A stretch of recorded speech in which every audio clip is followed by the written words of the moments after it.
Hi, and welcome to our first set of video notes for living environments. At the top of your Cornell notes, you should write the topic of today's video notes, which is homeostasis, and then you should write the date as well.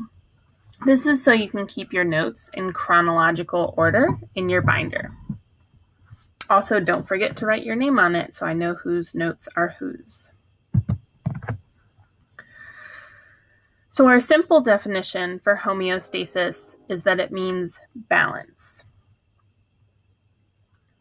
Our longer definition is that homeostasis is the ability of the body, or any sort of organism, to maintain a relatively constant internal environment.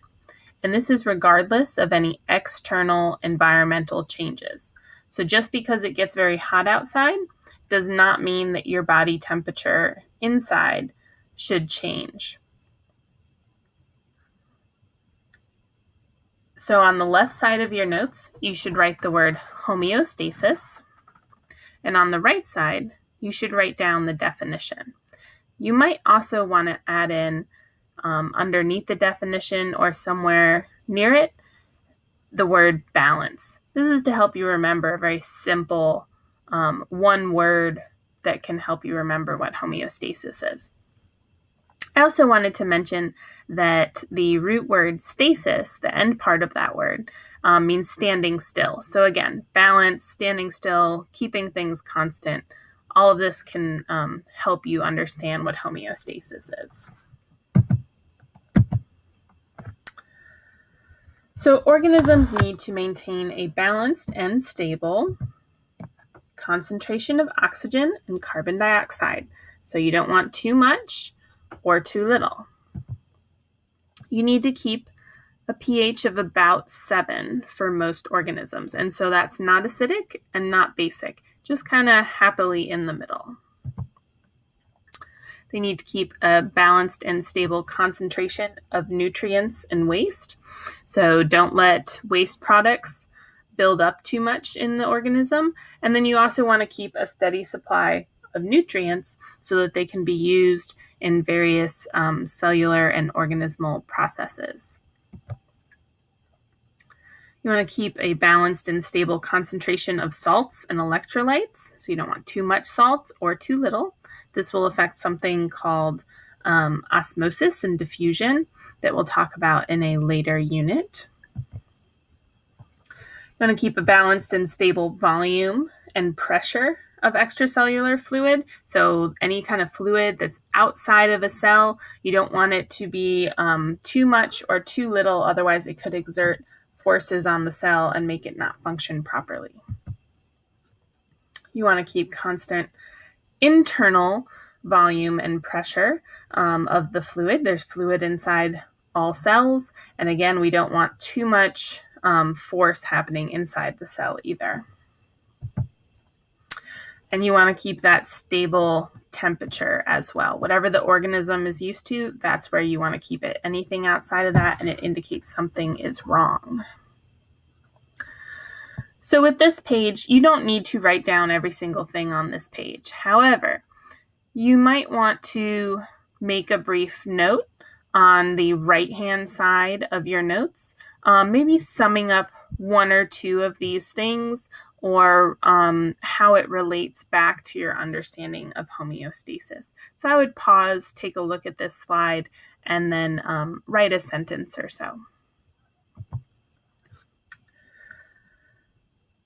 So this is just a graphic to kind of show you that organisms don't have a straight static line version of healthy, but instead it kind of fluctuates. And as long as it's fluctuating within a set range of what's deemed to be healthy, everything's okay. If it fluctuates outside of that, like for instance, your body temperature gets too high or too low, then that would indicate that there's some sort of illness or something happening, and that would be pretty bad. Again, on this slide, you do not have to write down all of this stuff. In fact, I would ask you not to, but I would ask you to probably pause the video at this point and just take a look and try to read through some of these things. And basically all it's showing you is with some specific examples that your body wants to stay in the middle there, and you don't want too much or too little. And it just gives you examples of what types of things can happen to your body when you get too much or too little of any of these things. Excuse me. So one of the examples is vitamin C deficiency or scurvy. So if you have too little vitamin C in your body, then you can develop scurvy, which is something that used to happen to sailors all the time in particularly in about the 1800s. And this is until we realized that all that needed to happen was for people to eat more vitamin C, particularly from like citrus fruits and things like that.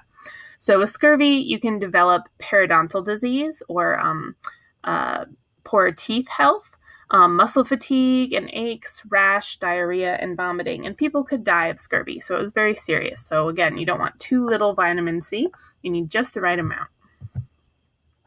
Vitamin D deficiency, which is called rickets, is another example. This is a malformation of the bones, particularly during youth and childhood. So when your bones are still growing, and then if you don't have enough vitamin D, then your bones don't form right. And so you need to maintain that constant supply of vitamin D to your body as you're growing. So here you're going to have to write down a few definitions. So if you need to pause and write them down, that's fine. I'm not going to have you write down every single one of these. But an important term that we're going to need to know is variable. So that is, in this case with homeostasis, the factor that has changed in the organism's internal environment. So if you're talking about temperature or maybe blood pressure, something like that. The receptor is going to be the structure or organ that monitors changes in the environment and sends information to the control center. Receptor is one that I want you to write down. So on the left-hand side of your notes, you're going to write the word receptor, and on the right, you're going to write the definition. Control center is the structure or organ that determines the set point for the variable. So the thing that's actually controlling where the happy medium is for that variable.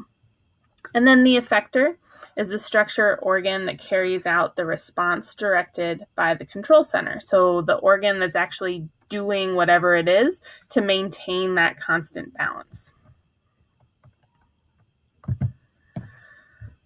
So this is just a general description of what happens in homeostasis. So you have your control center that's kind of keeping everything regulated, and then your effector, receptor.